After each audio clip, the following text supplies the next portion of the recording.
Lai Thau Ipai Bungo Acha Sata Punamaki Mapu Biriba Kangdabangam the Udaba Amata Latedo Ngasi Haiba Korong Nongza Sida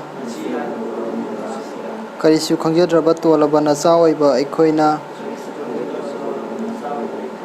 Kuyaka the Kurumzari Nahak Tingakpi Shendi Bagi Mapuni Nasaoiba Ekoina Lankiba Langjakiba Kaya Lairabasu Apang Banasani Kandunang Akpio Nasaoiba Ekoina Tamlang Chakidam Tokjaruba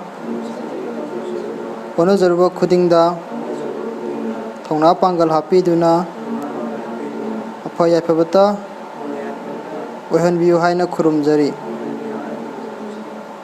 Koi mamangda kagi ba yakaipung gi mamangda kagi ba yakaipung da koi jagoi gi matang da koi pathokwa hojagre mamangda koi laipau habse kai no habagi matang ho pathokre ngasi makha tarak koina koina laipau jagoi hairibse lapoi adugi matang da ise onikana ngasi gi laipau jagoi matang da pathokpigani iche jo ibung jo mam le ai kaim khang bana te ko adu je se like te iram ba se khara khat pathok cherake ngasi gi topic oina laipau haiba si kari no hai ta ga di madudi laipau haiba di apawa minna uba lai haiba ni aro minna uba lai haiba di yoi mayai tawdalba lai len tawloi lai koilo ayengba wangba ningthau panchumba numit ko ba laibu laipau ko ngasai gi da yoi mayai tawdalba lai len tawloi lai koilo ayengba wangba ningthau panchumba hai je numit ko ba lai sigi tonga tonga mamami ngaktani mahaki koloi mingle ngaktani aduga maramaduna laipogla aduna numit ki saktamni aduga laipog saktam lauri bala adugi mathakta langthai akoina langthrai haina khangnabado langthrai lei maton ahumna leihum tamliba aduna mangang luwan khuman koba matam ahumbu ahum sablon lauri ba wi masakni amana taibang pal haiba asi humni gi taibang ni haiba takli humni gi taibang haibadi pokpa nongma hingba nongma siba nongma supna numit humni asibu humni gi taibang kawe aduga langthai lei haiba lei asina takli badi mioi ba koi asi numit tagi langon thaitharakpani haibadagi langon thaitharakpa lei langthrai haina kaukhibani haibadi mioi ba koi ase numit kauba laidagi sada naudani haiba khangali adu sigi oiba wari si hana mamangda phatokre hai makha chatharakpa sina laipau jagoi akoina laibau jagoi haina khangnabado adugi matangda kitang pathajaramge laipau jagoi haiba si karino madudi malem leimana numitpu koibadagi laipau jagoi kawe malem leimana numitku koiba koi scientific oiba tamdasu leidana adu maina laipau jagoi habasi malem leimana numitpu koidna chabagi adugi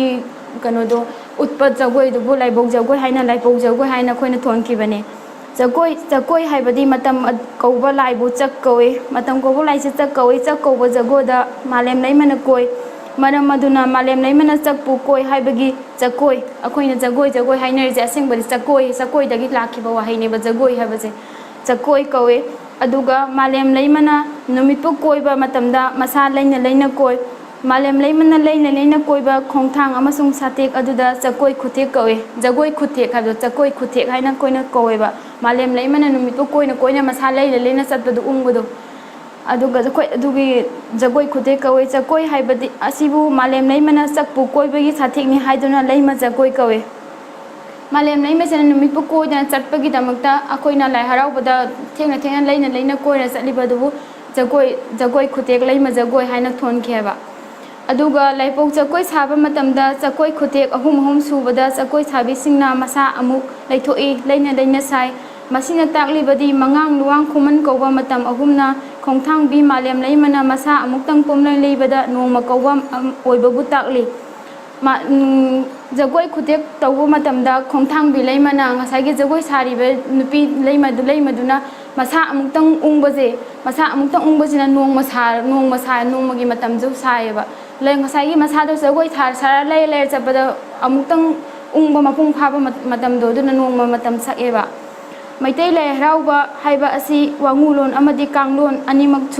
sumlappa kumaini aduga laipau koiringai manungda maibina asumna hai lai ningthau manai lai bigi manai sa laiga zonga amadi thanga mapa yaya tause haina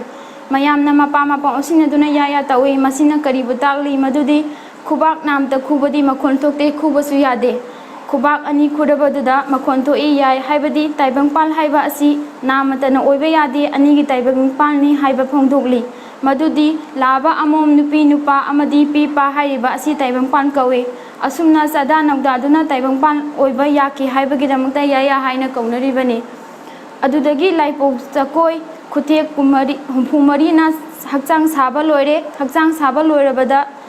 wangkong changle wangkong sangai badi ngasai gi lain thau lairembi leiba lai haraokham da sangdo aduda sang loire masina anina taibangpal oikhi yaki haibadu mahei yale palem pibuk da loidam thagum tara surabi mayong nabi sangduna taibang lamchau phawre iru sadingle nawa angang na sale phaba phawda laipau khutek chahum humpu manga sure asai nawa ama mitam lakbada sakoi khutek humpu mari changi chakoi khutek humpu mari suragana nawa ama pidam phaeba chakoi khutek masing leieba masing lu humpu mari suba kanda nawa ama mapung phana saba matam oieba aduga nawana sale phawda chakoi khutek chahum humpu manga changeba ngang sade phaba matamda chakoi khutek chahum humpu manga changna saeba masina takli badi pak chawwa malem asida piklaba kayat asigi chara manai madam aduna malem leimana masa amuk leibada mitai pung nipan na yuthak nipan na manatraga mitai pung humphumari na nongma sa oi malem ko iba pung kumari na nongma oi pung humphumari yuthak nipan changba nawa ama mitam lakpada chap manai haina takli haibadi nawa ama mitamba asi nongmagi manung ni haiba takli nawa ama mitambada changi basi nongma purak changi haina takliba amana malem leimana numitpu amuk koiba thungbada numit chahum hupu mangani chahi ama changi aduga nawana sale phaduna taibang lamjang phaurak su numit chahum hupu mangani changi aduna laipau chakoi khutek chahum hupu mangani suri bani asai laipau khutek chahum hupu mangani subegi madam disida haire ko haibadi taibang mi haiba ekoi ase pung hupu marina saba nongma kauba laida taibang mirel tami asum tauna taibang mirel mapung lak pa oibagi kayat nungda pagi mahi oina loidam thagum ani pada nau pure thagum ani di mapagi kano da pui hai ko aduga lemhuriba ha aduga palem pibuk nungdana loidam thagum tara nau pure punna numi chahum mangani chahi ama nau pure masibu khangna ba laipau khutek humphumari amadi chahum humphumani sari bani madam aduna laipau khutek humphumari na nongma oiba matambu takle laipau khutek chahum humphumanga na chahi kauba matambu takle adudagi di khunda laitare yum kai sare phisalon sare amadi lau singure masina maitei haiba phurup asi leipak macha taba oiba phurup amani haiba takli lailen matek haiba asi karino lailen matek haibadi mapu magi makok tummaga mamai pakpa makok tummaga mamai pakpabu lailen matek kawe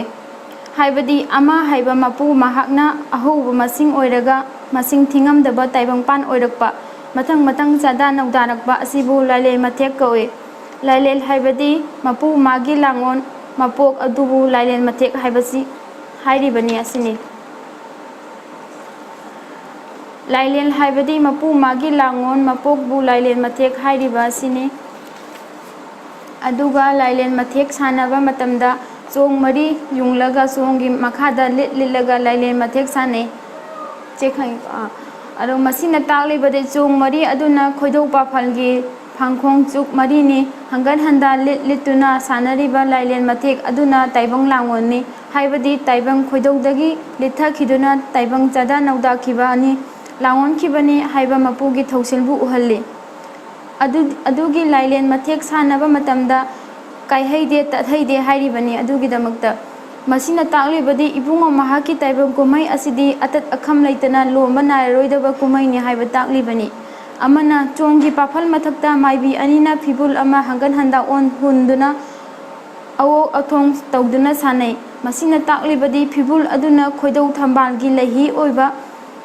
ओइना लैरिबा तंफा फंबी मरिपनी हंगन हंदा फिबुल हुनबी सानरिबा माइबी अनि अदुना पीपा अनि की पांदमनी मरम अदुदा दगी मपुगी लांगोन सक्तमना तंफा मरिक अदुनी लांगोन फम न पीपा अनि की ताइबंग कुमैदगी हाइबनी ताकले।